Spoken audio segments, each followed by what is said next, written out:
어느 날 갑자기 건물이 무너져 수많은 사상자를 내는 대형 재난, 건물 붕괴 사고. 그런데 이 붕괴 사고가 사전에 막을 수 있었다는 사실 알고 계십니까? 평소 우리가 관심을 갖고 살펴본다면, 위험 상황을 대비한 안전수칙을 알고 있다면 180도 상황이 달라질 수 있습니다. 건물 붕괴 시 대피 방법부터 건물 안전진단과 이상징후 신고, 그리고 유용한 기술까지 안전코리아에서 알아봅니다.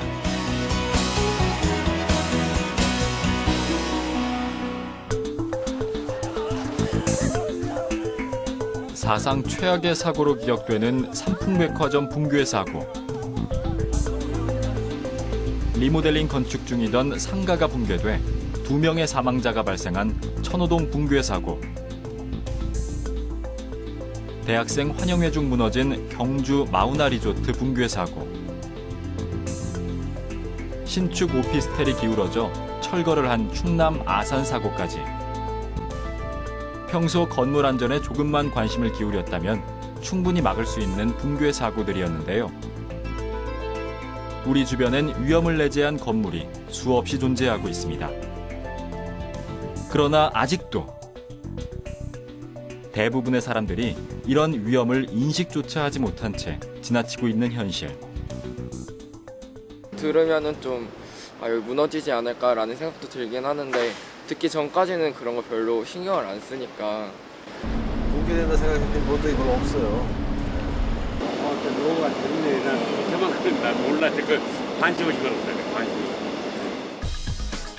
2010년부터 2012년까지 최근 3년간 발생한 붕괴 사고는 총 1,032건으로 사망자 125명, 부상 665명의 인명피해가 발생하며 매년 사고가 끊이지 않고 있는데요. 아직까지도 전국의 대형, 특정관리 건물 18만여 개 중 1,844개가 위험 건물인 것으로 조사됐습니다. 수많은 시민들이 건물 붕괴 위험에 노출돼 있다는 것을 확인할 수 있는 것입니다. 그렇다면 실제로 건물 붕괴가 일어나기 직전 의심되는 징조에는 어떤 것들이 있을까요?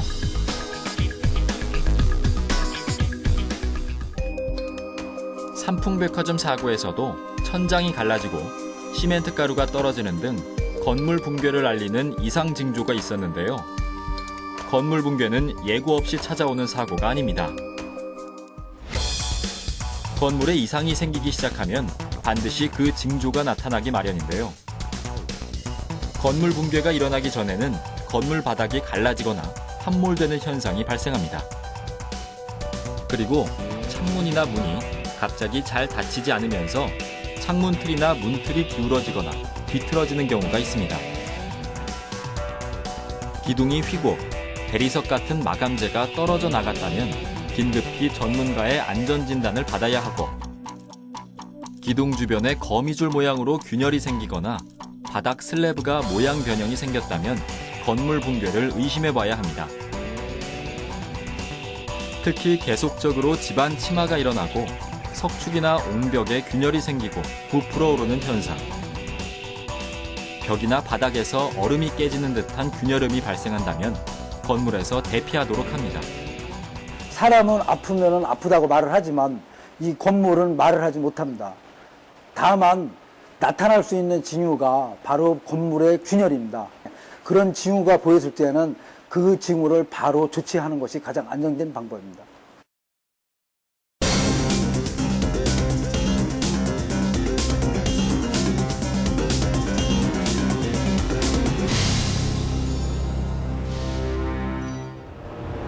여러분이 생활하고 있는 건물을 한번 잘 살펴보시기 바랍니다.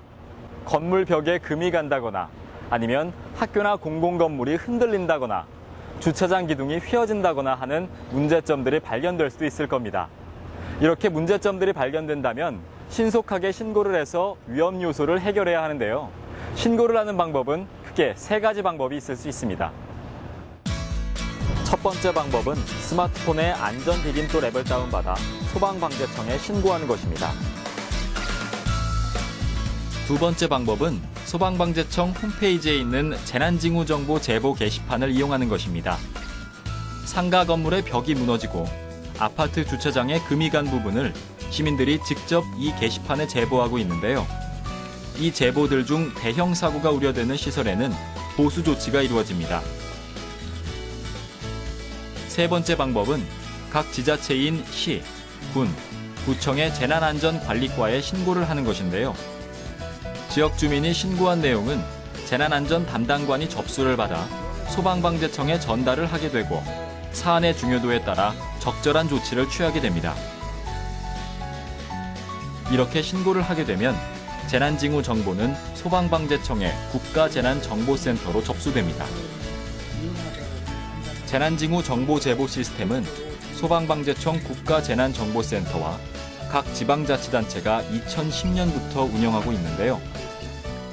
건축물 안전성은 5개 등급으로 평가하며 A 등급에서 C 등급은 양호, D 등급에서 E 등급은 재난위험시설로 분류해 관리합니다. 상가 건물의 벽이 무너지거나 아파트 주차장에 금이 간 부분 등 위험이 의심되는 징후들을 신고하게 되면 대형 사고가 우려되는 시설을 보수하는 등의 조치를 담당합니다. 어떻게 안전조치를 해야 이게 단순하게 표면적인 것뿐만 아니라 그 다른 요소들까지 해소할 수 있느냐를 분석을 한 다음에 그 내용을 해당 지자체와 그리고 그 시설을 관리하는 기관에 공문으로 통보를 하게 됩니다. 그 시설을 관리하는 기관에서는 저희들이 공문을 통보한 날로부터 15일 이내에 안전조치를 실시하고 그 결과를 등록을 해야 됩니다. 재난징후 정보를 파악한 뒤 위험 요소를 해결한 사례로는 10년 전에 건립된 인천의 한 아파트인데요. 20m 높이의 8층 규모 이 아파트는 집안이 침하되면서 15도 가까이 기울었습니다. 2012년 주민의 불안 신고를 받고 정밀 안전 진단을 실시해 철거 직전에 해당하는 D등급을 받은 이 아파트는 아파트를 통째로 들어올려 수평을 맞추는 공사를 진행해 1년 만에 보수 보강을 완료하며 사고도 막고 주민의 불안도 해소했습니다. 비록 작은 부분이지만 그러한 작은 부분들을 제보를 해 주시게 되면 그로 인해서 보다 큰 재난을 예방할 수 있는 효과를 가져오게 됩니다. 종종 발생하는 건물 붕괴 사고. 하지만 정작 여러분은 거주하고 있는 건물이나 상가의 안전진단에 대해서는 생각해 보셨습니까? 집이 붕괴될 우려가 있다든가 이런 안전검사는 실시하는 것을 몰랐던 것 같기도 하고 받아볼 생각도 안 했고 또 받아보려고 좀 걱정스러워도 어디다가 어떻게 해야 될지를 모르고 있었던 것 같아요. 근데 저희 집이 좀 오래된 편이어서 근데 딱히 그런 생각은 안 해봤던 것 같아요. 안전진단을 해봤으면 좋겠어요. 안전진단을 집이 오래되면은 뭐 국가에든지 시에든지 어디서 그걸 해줬으면 좋겠다고. 그냥 우리 국민은 모르잖아요. 뭐 대체적으로. 1998년에 오픈한 강변 테크노마트는 39층짜리 초고층 복합 쇼핑몰인데요. 2011년 7월 이상 진동 현상이 일어나 입주자와 고객들이 대피하는 소동이 벌어졌습니다. 건축 전문가, 건축구조기술사, 진동 소음 분야의 국내외 전문가가 참여해 3일 동안 정밀 안전진단을 실시했고 그 결과 안전평가 B등급을 받으며 이상 없음을 판정받게 됩니다. 점검이 끝난 후 정상 영업을 재개한 테크노마트의 사례에서 알 수 있듯이 우리가 건물 붕괴를 예방하기 위해서는 우리의 관심과 건물의 안전진단이 매우 중요합니다.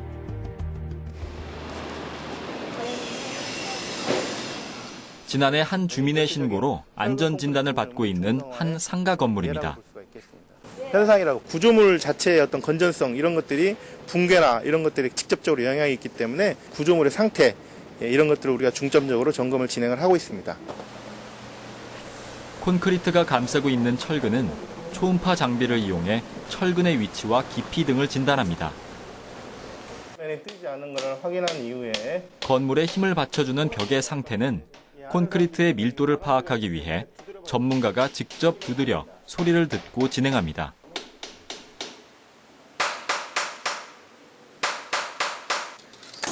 콘크리트의 강도는 기계를 사용해 측정하는데 콘크리트가 중성화되어 강도가 떨어지면 건물의 안전에도 이상이 생기기 때문에 정확하게 검사합니다. 그리고 건물에 얼마나 균열이 일어나고 있는지를 알기 위해 벽에 균열칩을 심고 변화 추이를 측정하는데요. 검사를 통해 건물의 건전성과 안전성을 진단하게 됩니다. 이렇게 건물 구조 상태를 파악하는 기초 점검을 통해 건물 안전에 이상이 있다고 판단되면 정밀 진단이 이루어지게 되는데요. 건물 기초 점검은 각 지자체에 의뢰하면 무료로 받을 수 있고 정밀 진단의 경우 비용이 발생합니다. 사전에 정밀 점검을 해서 그 비용이 들어가는 것보다 붕괴되고 나서 인명피해라든지 거기에 대한 보상 비용 아니면 사회적 비용을 합치게 된다면 엄청난 비용을 아낀다고 볼 수 있습니다. 그래서 반드시 안전점검과 정밀안전점검은 주기적으로 하는 것이 가장 중요합니다.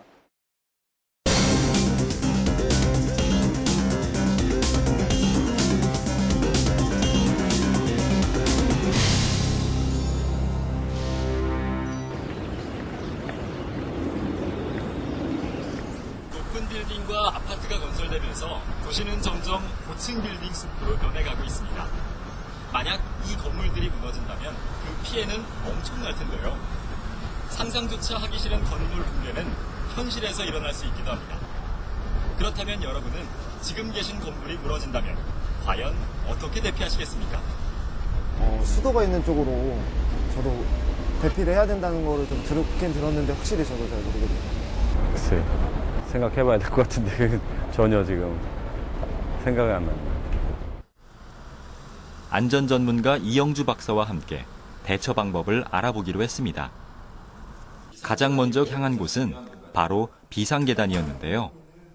건물이 무너지는 것을 인지했을 때 가장 안전하게 대피할 수 있는 장소가 바로 비상계단이라고 합니다.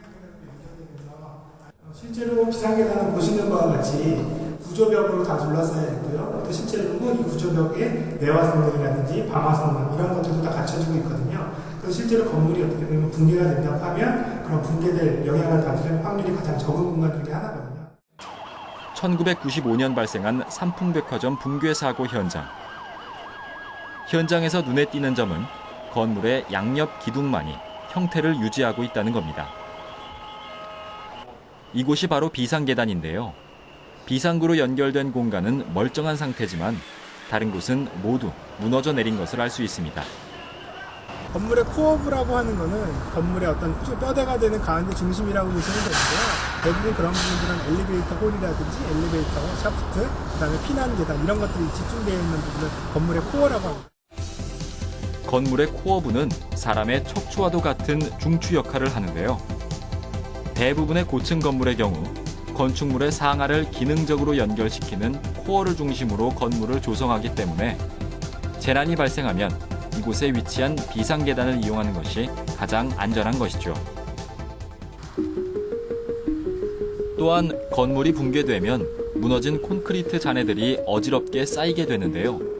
이때 단단한 벽체는 유지된 채 그 옆으로 잔해가 쌓이면서 생존 공간이 만들어집니다. 이런 생존 공간에 갇히게 된다면 살아남아 구조될 수 있습니다. 또한 건물에서 빠져나갈 때는 가방, 방석, 책 등으로 머리를 보호하며 이동합니다. 만약 문이 닫힌 상태에서 건물이 붕괴되면 구조를 할 때 닫힌 문을 열지 못해 구조 작업을 진행하지 못하는 경우가 많은데요. 붕괴되는 건물에서 탈출하지 못했다면 반드시 문을 열어놓은 채로 구조를 기다려야 합니다. 붕괴가 일어나기 시작한 건물에서는 전기 공급이 중단될 수 있기 때문에 엘리베이터는 절대로 이용하면 안 됩니다.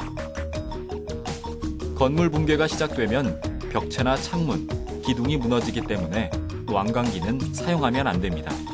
건물 붕괴라든지 구조적인 위험이 있는 상태에서는 이러한 완강기를 타고 내려오는 것 자체가 상당히 오히려 위험할 수 있거든요. 그렇기 때문에 구조체의 어떤 안정이 보장되지 않은 상태에서 완강기를 섣불리 사용하다가는 오히려 더 위험할 수 있기 때문에요. 오히려 완강기를 사용하는 것을 선택하기보다는 안전한 장소에서 구조를 기다리는 것이 오히려 더 효과적일 수 있습니다.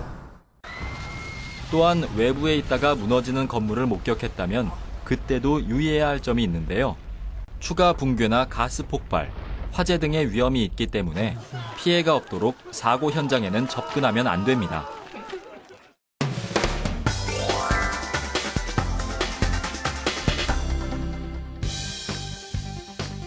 먼저 방문하는 건물의 비상구 위치는 항상 확인하시기 바랍니다.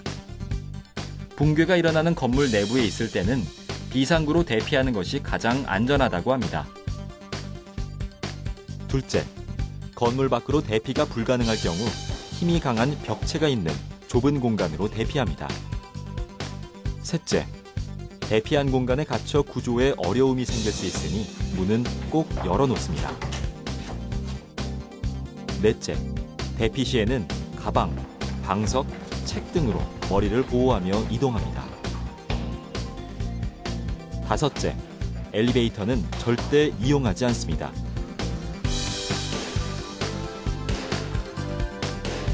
마지막으로 건물 붕괴 시에는 절대 완강기를 사용하지 않습니다.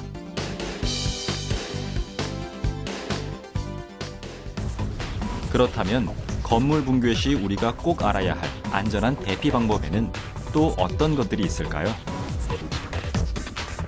삼풍백화점 붕괴 사고의 마지막 생존자 박승현 씨는 건물 잔해 틈 속에서 17일 동안 버틴 끝에 극적으로 구조됐습니다. 해외 붕괴 사고에서도 무너진 건물 사이에 고립됐다가 무사히 구조된 사람들이 있는데요. 이들은 어떻게 붕괴된 건물에서 살아남을 수 있었을까요? 건물의 일부가 붕괴되면 건물 내부에 고립되는 생존자들이 생기게 마련인데요. 이때는 불필요하게 체력을 소모하지 말고 가급적 편안한 자세를 취하면서 구조를 기다리도록 합니다. 구조될 때까지 오랜 시간을 버티려면 공기 공급이 잘 되는 창문이나 선반이 없는 벽, 테이블 밑에서 구조를 기다립니다. 입고 있는 옷과 실내에서 구할 수 있는 담요, 신문, 박스를 사용해서 혹시 모를 붕괴 때 잔해에 다치지 않도록 머리와 얼굴을 보호합니다. 구조대가 들을 수 있도록 파이프 등을 규칙적으로 두드려 위치를 알리거나 휴대전화가 작동할 경우에는 119에 신고해 정확한 상황을 전달하고 구조를 기다립니다. 붕괴된 건물에서 가스가 유출돼 폭발할 수 있기 때문에 성냥을 켜지 않고 손전등을 사용해 건물 내부에서 지내도록 합니다. 무너진 잔해 더미가 몸을 덮쳐 꼼짝할 수 없게 됐더라도 수시로 손가락과 발가락을 움직여 혈액순환을 시켜줘야 합니다. 힘이 드는 상황이라도 사랑하는 가족을 생각하며 구조될 수 있다는 희망을 놓지 않아야 합니다. 건물 붕괴 시 대피하는 방법을 잘 숙지하고 자신의 안전을 지켜낼 수 있기를 바랍니다.